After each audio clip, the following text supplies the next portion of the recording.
Get ready for your daily dose of marketing strategies and tactics from entrepreneurs with the guile and experience to help you find success in any marketing capacity. You're listening to Marketing School with your instructors, Neil Patel and Eric Su.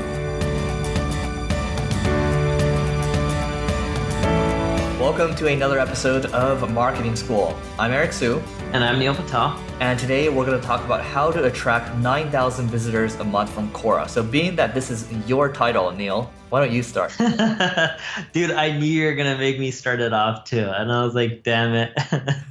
We talked about this in the past in which you can generate a lot of traffic from Quora. And out of everyone out there, no one seems to be doing a good job of it other than Jason, is his last name Lemkin? Jason Lemkin from SaaStr, yep. That guy is leveraging the crap out of Quora. He has like 3 or 4 or 5,000 responses. I'm not on Quora right now, but it's something ridiculous. And he gets a large portion of his traffic from Quora. It's really simple. Respond to really popular questions in your space with detailed responses, link to relevant articles on your website, and you will get traffic. It's that simple. It's not rocket science. Wishpond did something similar as well, and I wrote an article. And their referral traffic from Quora was a bit over 9,000 visitors in a month, 9,872 visitors. It was funny. I was thinking about hiring someone full-time just to go out there and respond to every single popular post on Quora that's relevant towards marketing entrepreneurship. I'm like, I probably can get a lot of traffic. And think of it this way. Quora is the 122 most popular website in the world according to Alexa. And in the US, it's the 67th most popular website.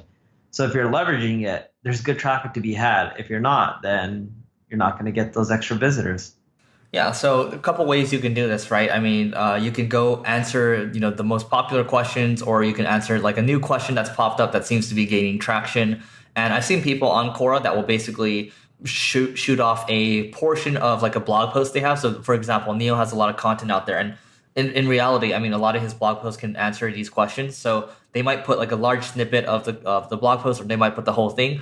And then at the very end, you might say, if you enjoyed this post, please subscribe to me here, and then also check out my blog here. Basically a call to action at the end. So you can do that. And for me, I can say a couple of years ago with Quora, I was just randomly answering questions.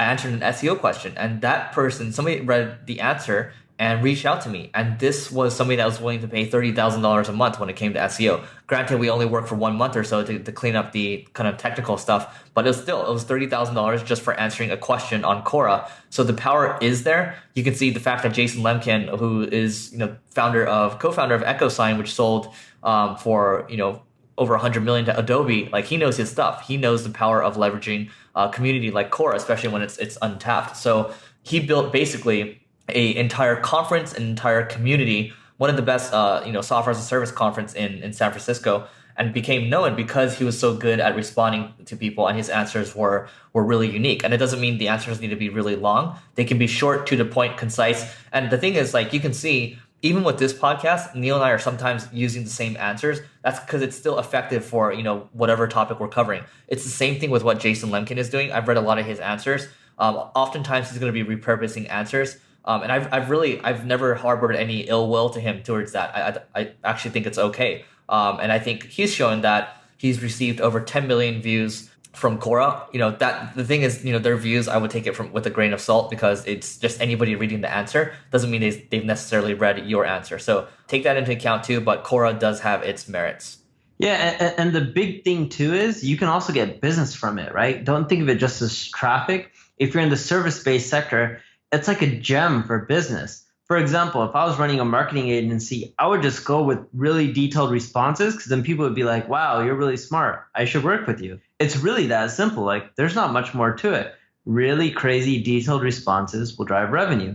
Shitty, mediocre responses won't. And the more helpful you are to others, people won't just be like, oh, let's just take all his stuff and do it on our own. Most people would be like, oh, why not just work with them? Why not just hire them? They're smart. Because most people don't have the time to just do things on their own. They're looking to hire others.